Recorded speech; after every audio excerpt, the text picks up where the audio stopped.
बिस्मिल्लाहिर्रहमानिर्रहीम, अस्सलाम वालेकुम। आप देख रहे हैं मेरे सवाल और मैं हूं मुनीब फारूक। पाकिस्तान की सियासत के अंदर कोई डल डे तो होता नहीं, रोज़ बरोज़ नई डेवलपमेंट्स ही सामने आती हैं। आजकल जो जिस बात का जिक्र सबसे ज़्यादा हो रहा है वो ये कि क्या इमरान खान की जमात के हवाले से तो बर्फ़ पिघलती नज़र आ रही है, लेकिन क्या इमरान खान साहब की मामलात में बेहतरी आ रही है? क्या उनका जो लड़ाई है पाकिस्तान की मुक़तदरा से उसके अंदर पोजीशंस तब्दील हो रही हैं? वो इसलिए कि जिस तरह से मामलात इस्लामाबाद हाई कोर्ट के सामने इमरान खान साहब की कन्विक्शंस के हवाले से चल रहे हैं और उन पर अब जज साहिबान नकाइस की निशानदेही कर रहे हैं कि जिस तरह से इमरान खान साहब को सज़ाएँ दी गई, तो उससे तासुर मिलता है कि इमरान खान साहब के लिए भी मामलात हल होने जा रहे हैं। क्या ऐसा ही है? साथ ही साथ वो हुकूमत जो कि मार्ज़ वजूद में आ गई, जो अभी तक अपनी जगह मौजूद है और हुकूमत एंजॉय भी कर रही है, हुकूमत अपनी ताकत का इस्तेमाल भी कर रही है, लेकिन सवाल ये पैदा होता है कि वो लोग जो कि इस निज़ाम के अंदर मौजूद हैं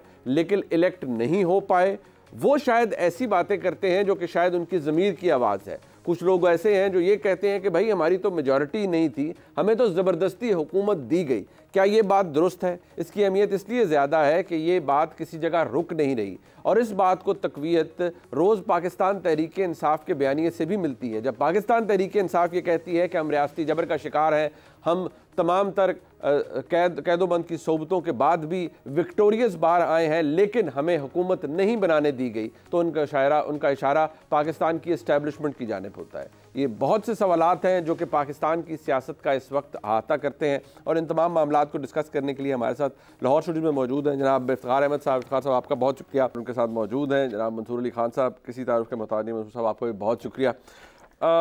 जो गुफ्तगू जनाब राना सनाउल्लाह साहब ने की है वो बड़ी दिलचस्प है। अब ये अगर मियाँ जावेद लतीफ़ साहब को देखा जाए, राना सनाउल्लाह साहब को देखा जाए, पता नहीं अच्छा लगे या बुरा, वो लोग जो इलेक्ट नहीं हो पाए, शायद उनका ज़मीर अब कुछ ज़्यादा ही सच बोल रहा है।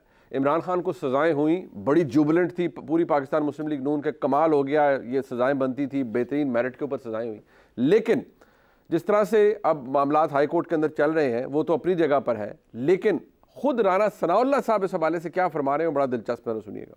लतीफ़ कोसा साहब पहले भी कह चुके हैं जी कि इमरान खान साहब ईद से पहले साइफर केस के अंदर भी उनका बेल हो जाएगी, सज़ा मुअत्तली होगी इफेक्टिवली, फिर सारी बात बेल हो जाती है। इफ्तिखार साहब, ये जिस तरीके से इमरान खान को सज़ाएँ हुई थी, ये हम सब के सामने ही है जो कुछ भी हुआ। मैं तो बहैसियत एक तालिब इल्म के हमेशा कहता रहा हूँ कि बड़ा भोंडे तरीके से सज़ाएँ दी गई हैं और इट्स नॉट समथिंग न्यू। ये पहले भी हुआ मियां नवाज शरीफ साहब के केसेस के अंदर, ये ज़रा इसके अंदर मिर्च मसाला ज़्यादा हो गया। So do you also agree कि इमरान खान साहब के लिए टर्निंग पॉइंट आ रहा है, उनको रिलीफ मिलेगा? देखिए बात सुने, इमरान खान के लिए टर्निंग पॉइंट नहीं आ रहा, पाकिस्तान की सियासत में एक टर्निंग पॉइंट मुझे आता हुआ नज़र आ रहा है। आता हुआ नज़र आ रहा है? आ चुका है? नहीं, आ नहीं चुका अभी, ऐसी बात भी नहीं है। देखिए, दो तीन चीज़ें ऐसी हैं जो हमारी समझ में नहीं आ रही। कागज़ात नामजदगी से लेके इलेक्शन के दिन तक क्या हुआ और कागज़ात नामजदगी से पहले क्या हो रहा था। ठीक है, हम ये समझ रहे थे कि पीटीआई के पास ऐसा कोई सिस्टम नहीं है कि अपने चाहने वालों को पोलिंग स्टेशन तक ले जाएगी। ये हम मेजॉरिटी, वो मिथ टूट गया। हाँ, टूट गया। अच्छा, वो कैसे टूटा, ये बड़ा इंपॉर्टेंट सवाल है। उसका जवाब इसमें आपको मिलता है जो राना साहब अभी कह रहे हैं। जब आप इस किस्म की सज़ाएँ दे रहे थे, मसलन 3 सज़ाएँ जो दी और ख़ास तौर पे एक सज़ा जो इद्दत में निकाह वाली, अब मुझे बताएं कि उस पर क्या रिस्पॉन्स है। जो लोग पहले चिड़े बैठे थे इनके रवैयों से और वो एंटी एस्टैब्लिशमेंट थे। मुनीब, एक बात याद रखो, 2018 के इलेक्शन में पाकिस्तान मुस्लिम लीग नवाज़ को एंटी एस्टैब्लिशमेंट पार्टी होने की वजह से वोट मिला। इस दफ़ा ये एंटी एस्टैब्लिशमेंट नहीं थी। जब इन्होंने 18 महीने का वक्त गुजारा तो ये एंटी एस्टैब्लिशमेंट नहीं रहे। नतीजा हुआ कि एंटी एस्टैब्लिशमेंट वोट सारा का सारा उधर गया। सोने पे सुहागा कि मुख्तलिफ जगहों पे कागज़ छीने गए लोगों से। ओवरकिल हुआ ना, बहुत ओवरकिल हुआ। एक तो ना थोड़ा ओवरकिल हुआ, तो उसका नतीजा ये निकलना था जो हुआ है। और ये लोगों ने मिथ तोड़ दिया। लोगों ने ये जो पूरा नैरेटिव था कि जब तक आपकी इंतखाबी मशीनरी नहीं होगी आप इलेक्शन कोई नहीं जीत सकता, बंदे ही नहीं बाहर निकलेंगे। इमरान खान के वोटर ने वो हर चीज़ डिस्प्रूव कर दी ना। यस, और क्योंकि अब बड़े मजे की बात है, वो इसने इमरान खान के लिए नहीं की, वो उसने एंटी एस्टैब्लिशमेंट जो फीलिंग है जो इमर्ज हो चुकी है, जो स्ट्रॉन्ग ताकतवर है पंजाब में ख़ास तौर पे, कि उसका इजहार है। और ये जो इमरान खान साहब के केसेस का अब जिस तरह से कलेज हाई कोर्ट में खुल रही है, तो कई लोगों को ये भी तासुर है कि ये कुछ स्पेस बन रही है इमरान खान के लिए उनकी नहीं, बट ये आपको लगता है कि नहीं ये जेन्युइनली ये होना ही था या कुछ स्पेस बन रही है, वो आफ्टर थॉट आती है कि यार बहुत लड़ाई होगी? देखो मनी स्पेस बननी है तो उसको मिलनी चाहिए, लेकिन सवाल है कि उसका रवैया क्या होगा। इमरान खान साहब का असल चीज़ जो है, मैं खुद इस चीज़ में बहुत सोचता हूँ कि स्पेस तो बना देते हैं, कल उसको रिहा भी कर देते हैं। What will he do? अगर तो वही करेगा जो कहता है, फिर तो लड़ाई है ना। तो फिर लड़ाई है। फिर वहाँ पे जो मेरी हमदर्दी होती है बतौर डेमोक्रेट, वो मुझे पीछे हटना पड़ता है कि यार ये इसको मैं क्या करूँ। अच्छा, बट मंसूर साहब बात ये है कि ये अभी राना साहब कह रहे हैं, मियां जावेद लतीफ़ साहब का भी कोई कहता है जी हमारे हुकूमत नहीं बनाना चाहते ज़बरदस्ती, आपके प्रोग्राम में भी गालिबन कहा, राना सनाउल्लाह साहब ने भी कहा, मतलब बहुत सी बातें हो रही हैं। फ्रैंकली आपको लगता है is there a change of heart? जब हम चेंज ऑफ हार्ट कहते हैं तो we are pointing towards the establishment कि यार बहुत लड़ाई होगी और रैंड दो, रिकन्सिलिएशन होनी चाहिए। कोर कमांडर हाउस में भी केपी के सीएम चले जाते हैं, इस्लामाबाद का चैप्टर, मेन चैप्टर कहते हैं अच्छा हमें तो नहीं पता, शायद वो गए होंगे लेकिन शायद नहीं गए, लेकिन कंफर्म हो जाता है कि वो गए। सो आपको लगता है कुछ तब्दीली हो रही है, दिलों का मेल हो रहा है या नहीं? मैं बड़ी माजरत के साथ हो सकता है मेरी जो चंद बातें हों वो इफ्तिखार साहब से जो भी उन्होंने तज्जिया दिया थोड़ा सा उससे मेरा मुख्तलिफ होगा। एक तो बराए मेहरबानी लोगों को ना लॉलीपॉप देना बंद करें कि वो एंटी इस्टेब्लिशमेंट था तो ये एंटी इस्टेब्लिशमेंट हो गए। इनमें से कोई भी एंटी इस्टेब्लिशमेंट ना कभी था और ना है, ठीक है। ये इनको एंटी इस्टेब्लिशमेंट ये लोग सिर्फ उसी तरह ही होते हैं कि इनको ये बुखार चढ़ता है, ये पैनाडोल की गोली खाते हैं और उसके बाद वो एंटी इस्टेब्लिशमेंट का बुखार उतर जाता है बड़े आराम से। हालात और वाक़यात के मुताबिक ये लोग बनते हैं। ये वही पार्टी है जो मीर जाफ़र मीर सादिक करती थी, ये वही पार्टी है जिसकी पूरी काबीना कोर कमांडर हाउस जाके इफ्तारी करती है उसके बाद। So let's not do that. दूसरी बात ये कि जहाँ पे इमरान खान साहब की आप बात करें कि कोई चेंज ऑफ हार्ट हो रहा है इस्टेब्लिशमेंट के दिन में, मैं ख़बर नहीं दे सकता, लेकिन मैं एक एनालिटिकल बात इसके ऊपर ये ज़रूर करूँगा कि मुझे लगता है कि एक कैरेट एंड द स्टिक का फॉर्मूला जो है वो चल रहा है। आप ये करेंगे तो ये मिलेगा। जिस तरह बच्चों को आप ट्रेन करते हैं ना कि बेटा अगर आपने अपना होमवर्क किया तो फिर आज आपको जो है ना रात को चॉकलेट मिलेगी, ठीक है, और अगर आप टाइम के ऊपर सोए तो फिर हम आपको जो है ना सैटरडे वाले दिन जो है वो प्लेग्राउंड में लेके जाएंगे। सो मुझे लग रहा है कि पाकिस्तान तहरीक-ए-इंसाफ के साथ ना इस बुनियाद के ऊपर डीलिंग्स हो रही हैं जिसके मुताबिक आप कुछ अच्छा करेंगे, आप स्ट्रीट्स को आप अपना 6 तारीख का जलसा कैंसिल कर दें, उसके बाद देखिएगा फिर आपका एक बंदा जो है वो जो अंडरग्राउंड हुआ है वो बाहर आ सकता है, 6 तारीख का जलसा कैंसिल हो जाता है, ठीक है। उसके बाद आपने स्ट्रीट्स को क्लियर करना है, आपने बैठ के रैली निकालनी है इतवार वाले दिन, लेकिन रैली सिर्फ पेशावर में निकलेगी, पंजाब के अंदर कोई ऐसी वैसी हरकत नहीं होगी। जी बिल्कुल ठीक है। और उसके बाद जो है वो आपको परमिशन भी मिल जाती है, अच्छा एक लिस्ट बन जाती है कि जाके खान साहब से मिल भी लें। अच्छा बच्चा फार्मूला है क्या? अच्छा, और ये दोनों के लिए माजरत के साथ, ये सिर्फ पीटीआई नहीं, ऑफ कोर्स ये उधर भी है, ये उधर भी है। आप अच्छे बच्चे बनेंगे, आप वजीर आजम नहीं बनेंगे, बेटी वजीर आला बनेगी, आपको सब कुछ इजाजत होगी, आप जो कुछ मर्जी करें, कोई मसला नहीं। अब वक्त और जरूरत, शहबाज शरीफ साहब तो हैं ही अच्छे बच्चे, वो उनसे वो तो मॉनिटर हैं, क्लास के मॉनिटर है, मॉनिटर है, बल्कि वो खुद कहते हैं ये काम नहीं करना, ये काम नहीं करना, बल्कि वो बताते हैं। एक सर सौ माजरत एक बात। दूसरी बात ये कि ये जो कुछ भी हो रहा है ये सेटअप हमेशा ज़हन में रखिएगा, अच्छी पॉलिटिक्स हमेशा ये होती है कि आपने 1-2 बंदे जो है ना उनकी ट्यूनिंग करके रखनी होती है कि बवक्त ज़रूरत अगर दोबारा एंटी एस्टैब्लिशमेंट होना पड़ गया तो फिर वो वाले बंदे आगे हो जाते हैं। ओके, वहाँ पाकिस्तान पीपल्स पार्टी के अंदर भी एतजाज़ हसन साहब मौजूद हैं। जब पाकिस्तान पीपल्स पार्टी ने पीटीआई की तरफ ठंडी हवाएं जो है वो भेजनी होती हैं, एतजाज़ हसन साहब जो है वो बयान देना शुरू कर देते हैं। तो ये पॉलिटिक्स है और ये नॉर्मल पॉलिटिक्स है, इसमें मेरे को हैरानगी की बात नहीं है। पता क्या होगा अभी ईद के बाद एक लूज किस्म का ग्रैंड अलायंस बनेगा, भी हल्की फुल्की दूर से एक मौसीकी आपको सुनाई देगी, लेकिन कोई कुछ बड़ा हो जाएगा या कोई लॉन्ग मार्च धरना बंद कर दो, कोई ऐसा चक्कर नहीं होगा। जो अगर इससे पहले कि इफ्तिखार साहब के पास जो कोर है इशू बिटवीन इमरान खान साहब और पाकिस्तान के एस्टैब्लिशमेंट में, वो वहीं पर है। आप ये कह रहे हैं कि ये कैरेट एंड स्टिक चल रहा है पार्टी के साथ, इमरान खान के साथ इट्स वेरी मच देयर कि जो इशू था इट्स देयर, अभी वो रिजॉल्व नहीं हुआ। नहीं, मेरे ख्याल में रिजॉल्व नहीं हुआ, लेकिन एक विंडो ऑफ कम्युनिकेशन खुला हुआ है। ओके, ये और दूसरी बात ये सारे के सारे बड़े कुंडे हैं इस मामले के अंदर के बैठ के कम्युनिकेशन खुली होती है, मुलाकातें हो रही होती हैं। मियां साहब की लंदन में भी हुआ करती थी और पीटीआई की इस वक्त भी होती होंगी, डेफिनेटली होती होंगी, लेकिन पागल तो नहीं है कि वो शाम के वक्त बैठ के प्रेस रिलीज कर जनाब आज साड़ी फलां और दिन मुलाकात हुई सी, ऐसी फलां जगह तक। अब ये जो इफ्तारी वाली खबर है इन्होंने तो नहीं बताई, उन्होंने भी बताई, ये तो एक सहाफी ने बताई। डॉन के जो ब्यूरो चीफ हैं पेशावर के, उन्होंने दे दी खबर, वरना ये तो चुप करके रोटी पोटी पाड़ पोड़ के आ गए थे आराम से। किसी और वो रऊफ साहब ना बड़े मजे से कह रहे हैं कि देखिए जिसने बुलाया ये तो उसको पता होगा। ये उसको पता होगा। मेरा नहीं ख्याल केपी के सीएम गए हैं और जो और बाद में उसी प्रोग्राम में जो मिनिस्टर बैठे हुए हैं वो डिनाई नहीं कर रहे कि मैं नहीं गया। तो बच्चों वाली बात है। ज़्यादा इम्पोर्टेंट जो स्टेटमेंट है वो बड़ा अहम स्टेटमेंट है। वो मुशर्रफ के एक साबिक साथी और दोस्त का है जो आजकल उस पार्टी में है। उसने कहा ये फ़ौज हमारी फ़ौज है। जी जी। ये कैसे सोच सकते हैं आप कि हम इस फ़ौज के ख़िलाफ़ होंगे? इनके साथ नहीं बैठेंगे तो किसके साथ बैठेंगे? बड़ा मतलब आप उस पर तवज्जो दें ना, ये इसकी ज़्यादा इम्पोर्टेंट है। सब देखें, मैं समझता ही हूँ मुनीब कि ये मसला ऐसा नहीं, इतना सिंपल नहीं है जितना हम दोस्त यहाँ पर डिस्कस कर रहे हैं। इस्टेब्लिशमेंट और एंटी इस्टेब्लिशमेंट के बारे में मंसूर का अपना पॉइंट ऑफ व्यू है। मैं एक ऐसे आदमी को जानता हूँ जो 93 से झगड़ा कर रहा है और वो आता है और फिर चला जाता है, तो उसका अपना एक रोल है। इमरान खान का रोल एंटी इस्टेब्लिशमेंट नहीं है। इमरान खान का रोल था कि मेरे ए आदमी को लगाओ और बी को ना लगाओ, ऐसे ही ये झगड़ा था। ये लड़ाई तो वैसे सबकी नहीं होती। ए और बी की नहीं हुई, ए और बी की नहीं हुई, किसकी हुई? जो पहला 93 का मसला है वो इसाक खान से है, वो और नौयत का है। जो दूसरा मसला राहिल को इन्होंने नहीं दी, एक्सटेंशन नहीं दी। जो मसला कियानी और मुशर्रफ का, उसका ये इनका कोई रोल नहीं था। ये ऐसी बात नहीं है। देखें, पाकिस्तान के अंदर आप अगर आगे जाना चाह रहे हैं तो ये मसला रिजॉल्व करना होगा।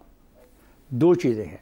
मैं समझता हूँ कि कमीशन बना दिया जाए आला सतही, जो इलेक्शन के मामलात को संजीदगी के साथ लें, क्योंकि वो सबसे बड़ी रुकावट है किसी किस्म के भी आगे जाने के रास्ते में। लेकिन सर इलेक्शन का, मैं बसद एहतराम, इलेक्शन जिस तरह से हुआ है 2018, 24 चले पहले, हम कह देते हैं कि इलेक्शन कमीशन ऑफ पाकिस्तान मौजूद है, लेकिन ये आपको हम सबको पता है कि इलेक्शन कमीशन कितना बाइख्तियार है और जहां पर किसी ने दुम मरोड़नी हो किसी की या बाजू मरोड़ना, वो बड़े आसानी से मरोड़ लेते हैं। मैं जो आप बात सोच रहे हो मैं उससे आगे बात कर रहा हूँ।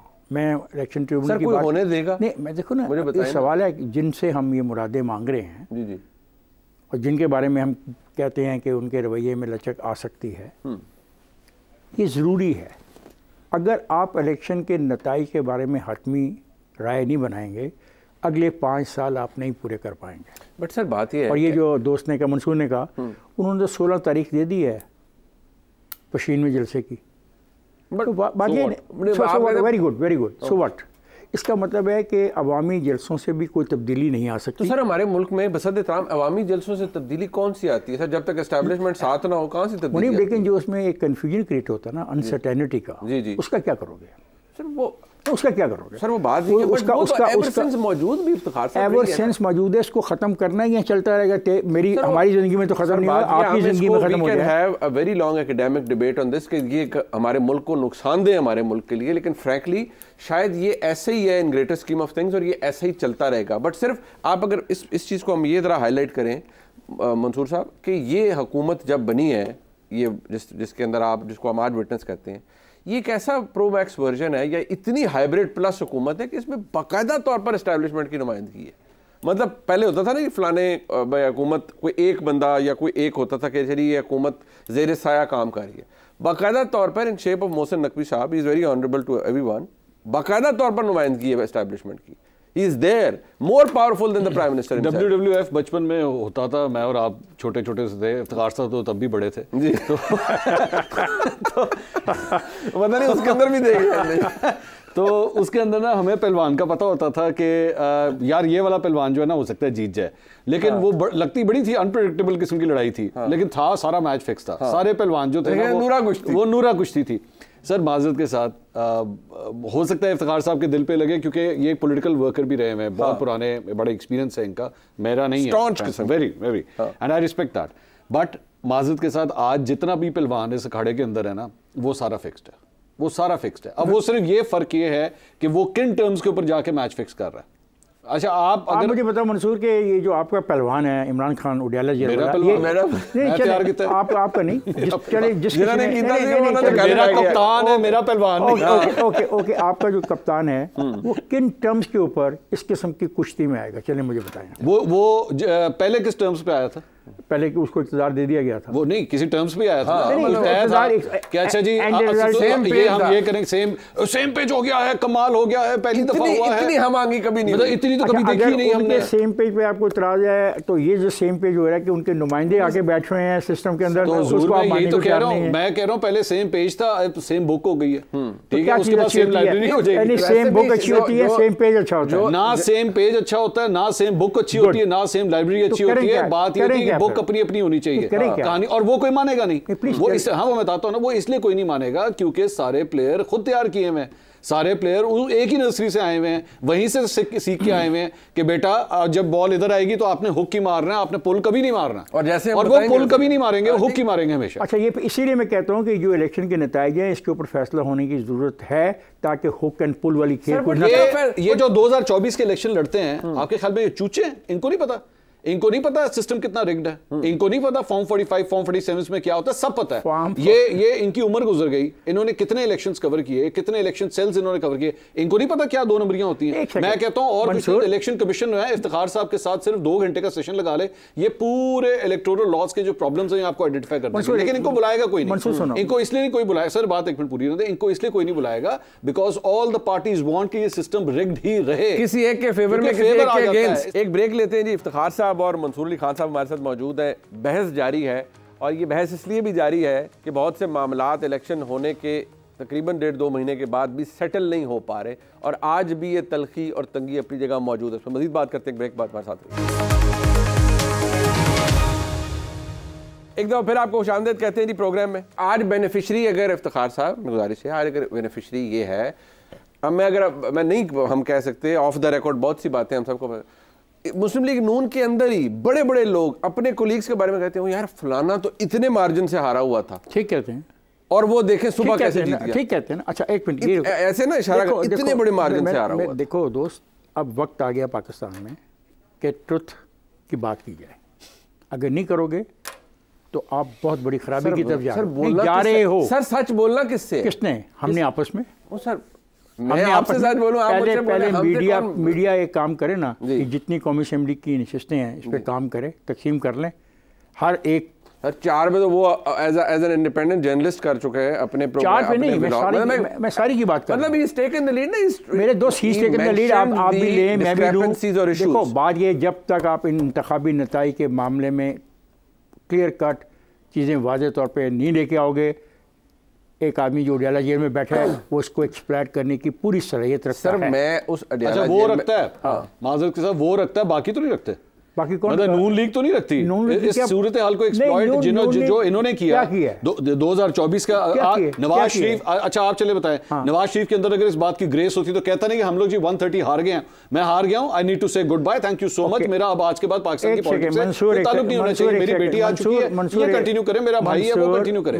आपने कहा नहीं, मैंने ये सिस्टम नहीं छोड़ना, I am going to remain in this part of this system जो मैं 1985 से हूं। I have lost both my seats, I have lost 130, I have lost 1 से। सर मेरे यही तो है सर, मेरा मैंने ये नहीं कहा मैं अथॉरिटी हूं, मैं ये नहीं कह रहा, ये मैं कह रहा हूं, मैं नहीं कह रहा, दोस्त ये मैं कह रहा हूं, मेरे दोस्त मैं ये कह रहा हूं, मेरा पॉइंट ये है, दोस्त मैं ये कह रहा हूं कि ये जो बात आप कर रहे हो इसको एक तरीके से प्रैक्टिकली साबित किया जाए ताकि हम आगे जा सकें। अतवार साहब मेरा सवाल ये सर कि इन हालात के अंदर जैसे अभी चले हम मंसूर की सेट के मैंने जजमेंट नहीं दे रहा, but he has analysed it and he believes के ये हुई है, बट सवाल ये है सर आज के माहौल के अंदर या जो कुछ भी है, कौन होगा, किस फोरम पे, कौन सी जगह होगी जहां पर ये तमाम सियासी पार्टियों पर मुश्तमल एक कमेटी? वो नहीं हो सकता ना कि जो हुकूमत में इस वक्त है, जो हुकूमत में है वो तो बात ही नहीं करना चाहता इस बात की कि इलेक्शन का ऑडिट ये करवा जो ले। हुकूमत में है इन्होंने कहा कि पीटीआई को कि जाओ जाके हुकूमत बना लो, ऐसी बात ना करें मुनीब साहब। नहीं सर, हम बातों को एक दिन से दूसरे दिन में लेके जाएं। सर वो बात ये है, मैं दोबारा अर्ज कर रहा हूँ कि मुस्लिम लीग नून के अंदर कोई 3rd टियर 4th टियर के लोग नहीं, अपने लोग उनके बड़े ओहदों पर इस वक्त भी वो बहुत बड़े बड़े ओहदों पर मौजूद हैं। वो खुद कह रहे हैं कि भाई हमारी 18-20 से सीटें ज्यादा नहीं आई। भाई मैं कह रहा हूँ, वो कह रहे हैं ना, तो लेट अस स्टार्ट। ये किसी इसको कोई अमल को शक्ल तो दें, वो वही दे दें। ये जो आपसे बातें कर, ये जो आपसे बातें करते हैं और जो मुझसे बातें करते हैं, जो मंसूर से बातें करते हैं, आगे आएँ पाकिस्तान को बचाने के लिए, पाकिस्तान में सिस्टम को बेहतर करने के लिए आएँ और काम करें। मंजूर साहब लास्ट। और सर जी बात ये जो ये कह रहे हैं कि जी शेर ने उनको कहा कि जी आप हुकूमत बना लें, और शेर भी काका है, छूना काका है, उसे नहीं पता उसके पीछे कौन खड़ा हुआ है और उनके पीछे कौन नहीं खड़ा हुआ। तो ये सियासी आपको ज्यादा पता है कौन खड़ा है, आपको ये पता है, आवाम को नहीं पता। असि सारे रोटी नो चोची कहने हैं तो प्रोग्राम बंद नहीं, चोची नहीं, रोटी को चोची कहने की बात नहीं है।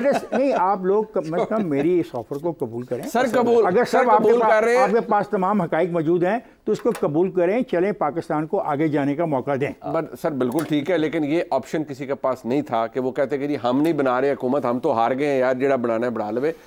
फर्ज करो ऐसा हो गया सर, वो हो गया तो हम भी देख लेंगे, आप भी देख लेंगे। मनीष साहब एक सेकंड जी सर। फर्ज करो ये सिचुएशन आगे, फिर बहुत अच्छी बात है, history will be in the making. तो क्या उससे मसाइल हल हो जाएंगे? जो स्यापा पड़ा हुआ है, जो स्यापा पड़ा हुआ है सर, वो खत्म हो जाएगा। ये सही कह रहे हैं, उससे भी नहीं होना है, क्योंकि वो भी एक हादसे के नतीजे में होगा। सही है। जिस तरह पहले हादसे के नतीजे में शहबाज शरीफ साहब आए थे ना, पीडीएम की गवर्नमेंट आई थी, ये भी होगा तो कोई हादसा ही होगा। आपने भी थोड़ी देर पहले कहा ना कि बंदे आते इधर उधर करने दी वह तो लड़ाई होती है। यहाँ पे भी एक ऐसा टाइम बॉम्ब तैयार हुआ हुआ है इसाकदार और औरंगजेब साहब का, जो किसी दिन फट गया तो हो सकता है फिर उससे क्या होगा? उन दोनों के इख्तिलाफात से कुछ नहीं होगा मेरे दोस्त। आपने इस प्रोग्राम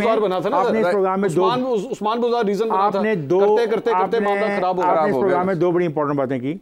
एक, आपने KPK का विजिट, खैबर पख्तूनख्वा के पूरे लोगों का जाके कोर कमांडर से मुलाकात, और एक आपने ये कहा कि आहिस्ता आहिस्ता चीज़ें चेंज होने की तवक्को है। मैं कहता हूँ कि इन दोनों को रियलिटी की शेप दे दें। तो मुझे बताएं 92 लोगों के साथ हुकूमत कैसे चलेगी?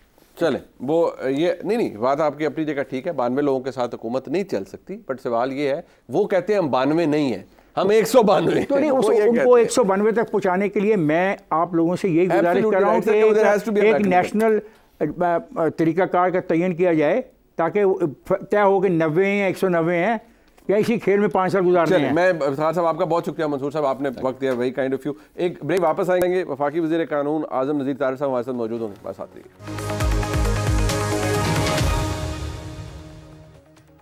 प्रोग्राम के सेगमेंट में मेरे साथ मौजूद हैं वफाकी वज़ीर कानून जनाब आज़म नज़ीर तारिर साहब। तारिर साहब आपका बहुत शुक्रिया। बहुत से आम मामलात हैं यकीनी तौर पर आपके सामने, और कुछ ऐसे थॉर्नी इश्यूज़ हैं जिनको आप या आपकी हुकूमत एड्रेस भी कर रही है। तारिर साहब, एक इशू इसके अंदर बड़ा आम है, अब जिस तरह से मामला सुप्रीम कोर्ट में चला गया, suo motu honourable chief justice ने ले लिया। अगर मैं बहसियत वफाकी वज़ीर कानून आपसे पूछ पाऊँ कि आपके नज़दीक एक कमीशन वो था जो कि मुलाकात के बाद बन गया जिलानी साहब का, जिलानी साहब ने फिर माजरत कर ली, आप ही का बयान है कि वो उन्होंने इसलिए किया कि एक सियासी जमात के दबाव की वजह से। लेकिन अगर मैं सुप्रीम कोर्ट के हवाले से आपसे पूछ पाऊँ कि वहाँ चीफ जस्टिस साहब ने सुओ मोटो लिया है, 7 जजेस बैठ के, उन्होंने कहा शायद ईद के बाद फुल कोर्ट भी बन जाएगा। क्या यही प्रिंसिपल या ये लॉजिक अप्लाई करती है कि ऑनरेबल चीफ जस्टिस ने भी दबाव के अंदर आके ही आपके नज़दीक ये सुओ मोटो लिया है, या उन 300 वकला का ख़त जो गर्दिश करता रहा जिसमें जनाब जिलानी साहब के साहबजादे का नाम भी था, उस वजह से उन्हें ये सुओ मोटो लेना पड़ा?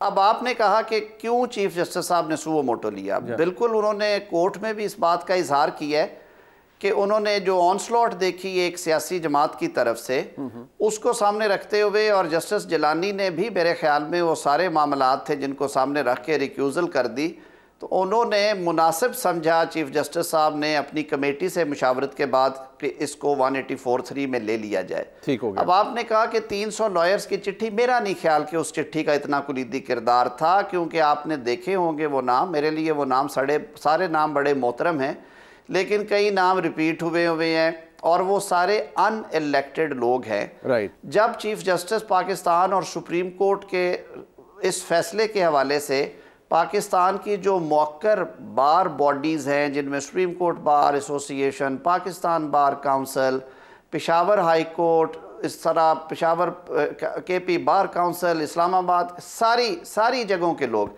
उन्होंने एतमाद का इजहार कर दिया था, तो वो 300 लोगों की चिट्ठी शायद इसकी वजह नहीं थी। राइट। उन्होंने रिकंसिडर किया कि ये दोबारा इसी तरह की ऑनस्लॉट आएगी और कोई और नेक नाम आदमी जो है उसे दागदार करने की कोशिश की जाएगी और सोशल मीडिया पे एक प्रोपेगेंडा शुरू किया जाएगा।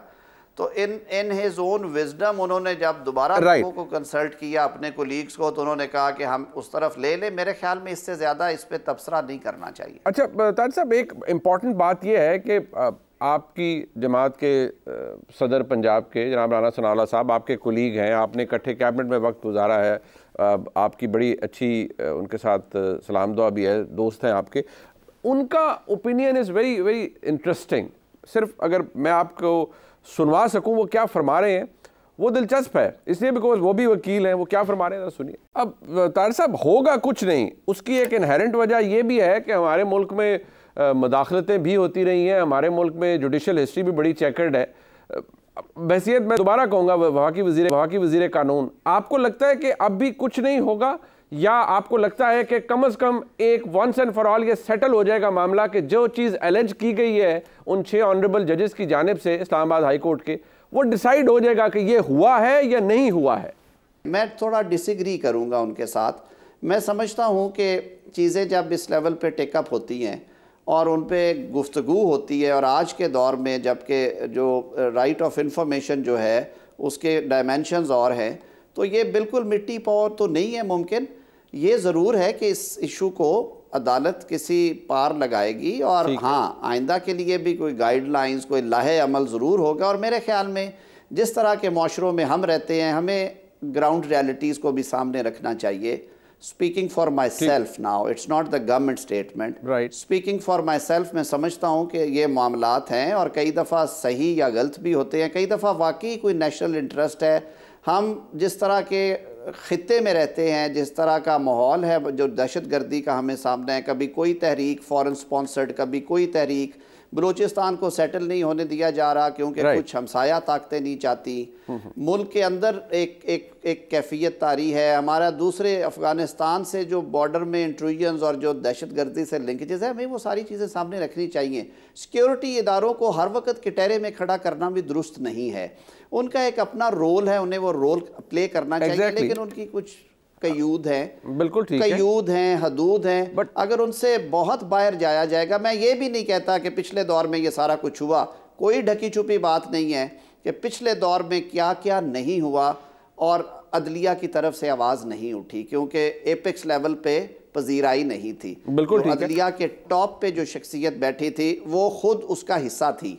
तो मेरे ख्याल में काजी फायज ईसा साहब जैसे इंडिपेंडेंट चीफ जस्टिस की मौजूदगी में ये कहना कि ये मिट्टी पाओ प्रोग्राम होगा, ये मुनासिब नहीं है। अच्छा, ये ज़रूर है कि इस पे पेशरफ्त होगी और ये अच्छी चीज़ है। बट साहब, देयर इज़ अनदर पॉइंट कि ऑब्वियसली आप गवर्नमेंट में है, you the federal law minister, आपका मौक़िफ़ उसकी ऊपर जब आप कोई ज़बान कोई चीज़ आपकी ज़बान से निकलेगी उसको भी लोग एनालाइज़ करेंगे। हुकूमत की तर्जुमानी या हुकूमत की जो ज़बान है वो वफाकी वज़ीर इत्तलात के जानिब से सामने आएगी। आपके अगेन कॉलीग, आपके छोटे भाई अता तारड़ हमारे प्रोग्राम में तशरीफ़ लाए। जब मैंने उनसे इस हवाले से पूछा, उनकी बात बड़ी इंटरेस्टिंग थी, और दैट वाज कि हुकूमत का बेंट ऑफ माइंड क्या है या हुकूमत को सोच कैसे रही है। ज़रा वो क्या फरमा रहे हैं, सुनिए। किस लेटर की क्या टाइमिंग है, अच्छा, और इस वक्त ये लेटर क्यों लिखा गया है। देखिए ना, मैं अगर आपको बताऊं, 1-2 लोगों के रेफरेंसेस भी पेंडिंग है ना। मैंने एक प्रेस कॉन्फ्रेंस की थी एक इस्लामाबाद हाई कोर्ट के जज साहब के हवाले से, जब मैं ऐसे पीएम था पिछली गवर्नमेंट में। मुझे ये बताया ना, वो अभी तक रेफरेंस क्यों नहीं डिसाइड हुआ इतने अरसे के अंदर, क्या वजह है उसकी। तो one should has it landed in the supreme judicial council, it's very much there, तकरीबन मेरा ख्याल साल एक हो गया है उस रेफरेंस पे, अभी तक कोई फैसला ही नहीं आ रहा। मुझे ये लगता है कि इसकी टाइमिंग थोड़ी सी मुझे ऑड लगती है। तार साहब, टाइमिंग ऑड, ये वफाकी वज़ीर इत्तलात कह रहे हैं, obviously is a responsible person. अब यहाँ बैठ के वो एक नेशनल टेलीविज़न पे बात कर रहे हैं। सवाल ये है कि ये इंप्रेशन इतना ग्रो कर गया है कि आप बशमूल जनाब के, आपकी पूरी कैबिनेट, द गवर्नमेंट, आप ये फील करते हैं कि ये ख़त लिखा गया है लेकिन इसकी टाइमिंग के ऊपर भी हमें एतराज़ है। इसके अंदर एक जज साहब का मामला भी सुप्रीम जुडिशल काउंसिल के अंदर पड़ा हुआ है, ये शायद उसको कवर अप करने की कोशिश है। मेरा सवाल आपसे ये है कि जब शौकत अजीज़ सिद्दीकी साहब, राइटली सो, उन्होंने एहतजाज किया, उनकी नौकरी खा गए सारे और कंप्लेनेंट बहुत से लोग बन गए, और आज हालत यह है कि उनकी बरतरफी को रिटायरमेंट में अदालत ने तब्दील किया। बट सवाल यह है कि अगर वो हो सकता था तो फिर ये जज साहिबान जिन्होंने ख़त लिखा है, इसको हुकूमत ऐसे क्यों ले रही है कि ओहो ये तो कुछ ऐसे हो गया जो जिसकी पॉसिबिलिटी नहीं थी। कैसे हो सकता है कि अदलिया के मामलात में इंटेलिजेंस ऑपरेटिव्स इंटरफेयर करें? ये इंप्रेशन क्यों दे रही है हुकूमत? तार साहब देखिए, हुकूमत इंप्रेशन नहीं दे रही है, हुकूमत की नेक नीति तो आप इस बात से ही देख सकते हैं कि वज़ीर आज़म पाकिस्तान ने कोई लैतो लाल से काम नहीं लिया, कोई 248 का सहारा नहीं लिया। उन्होंने ये नहीं कहा कि मैं पहले पार्लियामेंट से पूछूं या कैबिनेट से इजाज़त लूं। उन्हें बुलावा आया, ख्वाहिश का इजहार किया गया, वो चले गए और हमें भी साथ लेके गए और वहाँ पे बड़ी खुली गुफ्तगू हुई और उन्होंने कहा पॉइंट ब्लैंक ये कहा कि देखें इंडिपेंडेंस ऑफ जुडिशरी पे इसलिए कंप्रोमाइज़ नहीं है कि हम खुद रिसीविंग एंड पे रहे हैं और अब एक से ज़ायद दफ़ा हम इसका शिकार रहे हैं। लेकिन अता तारड़ की बात अगर आप लेते हैं आज के दौर में, एक तो मैं समझता हूँ कि जो डायनामिक्स हैं वो थोड़े से फ़र्क हो गए हैं, फ़्लो जो है इंफॉर्मेशन का वो इतना ज़्यादा है कि बहुत ज़्यादा जो मलफूफ गुफ्तगू है वो भी लोग सुनना नहीं चाहते। तो उसने अपने दिल की बात की है, ये बात मेरे दिल में भी है। मैं बतौर वकील ये समझता हूँ कि ये टाइमिंग क्या है कि ये वाक़यात सारे हैं जो आज से 1 साल 14 माह या 8 माह 9 माह 10 माह पुराने हैं। इसलिए ये बात की अता तारड़ ने कि जब ये पॉलिटिकल गवर्नमेंट प्रोसेस से हो के दोबारा आई और इन्होंने हुकूमत संभाली और ये मईशत को संभाला देने के लिए वज़ीर आज़म ने अपनी कोशिशें शुरू की, तो एक बैक ऑफ द माइंड ये बात ज़हन में आती है कि ये आया वक्त मुनासिब था कि आप 10 महीने खामोश रहे और इस अरसे में जो रिपोर्टेड चीज़ें थी, यानी कि जो एक वो बात है कि किसी के ब्रदर इन लॉ को ले जाया गया और फिर उनको अगवा कर लिया गया था, उसकी FIR दर्ज हुई।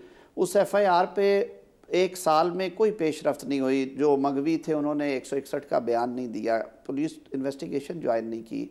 तो ये चीज़ें तंग तो करती हैं आपको, दिमाग में आपके आते हैं। उसने अच्छा किया है, उसके अंदर ये बात नहीं रही, उसने कर दिया है अता तारड़ ने। ये बातें होती हैं फोरम्स पे और मेरे ख्याल में आज के दौर में वो जो मैंने पहले बात की थी, हम अगर मिट्टी पाव में चले रहेंगे तो फिर राना सनाउल्लाह वाली बात आएगी कि कुछ नहीं होने वाला। अगर कुछ होना है तो फिर इन सारी चीज़ों पे फिर बात होनी चाहिए। अच्छा, towards the very and sir, last मेरा सवाल आपसे जनाब से ये है कि उस एलामिये के अंदर आया था जो सुप्रीम कोर्ट में आपकी ऑनरेबल प्राइम मिनिस्टर की मुलाकात हुई, चीफ जस्टिस साहब से सारा कुछ हुआ, उन्होंने कहा जी प्राइम मिनिस्टर डायरेक्शन पास करेंगे, उन्होंने इंश्योर किया कि हम इंडिपेंडेंट ऑफ जुडिशरी को इंश्योर करेंगे।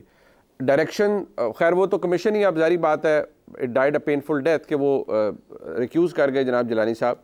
सुप्रीम कोर्ट ने सो मोटो ले लिया, बट क्या प्राइम मिनिस्टर ने इन योर नॉलेज किसी को डायरेक्टिव इशू किए हैं कि जी भाई आप अपने हदूदो क़यूद में रहें? नंबर 2, जो फैज़ाबाद धरना केस के पैरा 53 के अंदर गाइडलाइंस हैं, डायरेक्शंस हैं कि जी कानून साजी की जाए इंश्योरिंग कि जी इंटेलिजेंस एजेंसीज़ का, नॉट 1 बट ऑल 3, कि जी उनका मैंडेट वाजे होना चाहिए। So you are the law minister sir, कोई ऐसी चीज़ पाइपलाइन में है जो आप कानून ला रहे हैं कि जिससे वाकई ये चीज़ पेपर पर आ जाए कि जी इंटेलिजेंस एजेंसीज का मैंडेट ये है?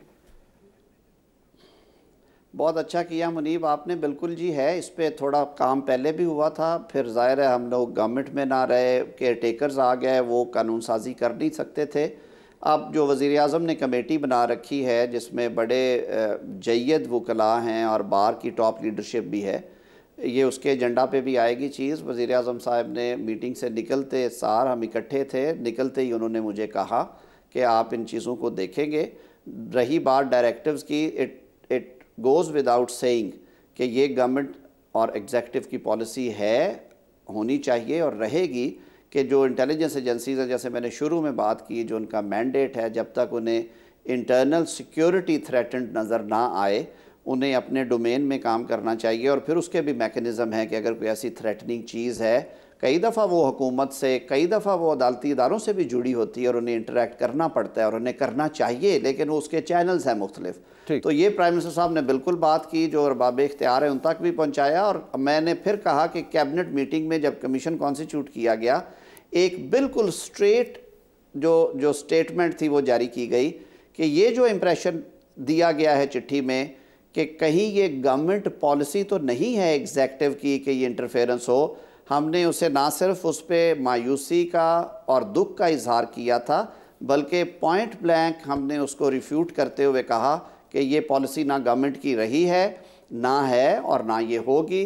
वी बिलीव कि इंस्टीट्यूशंस को अपने डोमेन में, अपने सफ़ीर में काम करना चाहिए और यही पाकिस्तान की बेहतरी है, इसी में यही हमारा कॉन्स्टिट्यूशनल मैंडेट है। ठीक, बहुत शुक्रिया जनाब आज़म नज़ीर तारड़ साहब हमारे साथ मौजूद थे, वफाकी वज़ीर कानून। गुफ्तगू आपने सुनी, इसका फीडबैक आपने ही देना है जी, देखने का बहुत शुक्रिया। खुदा हाफ़िज़।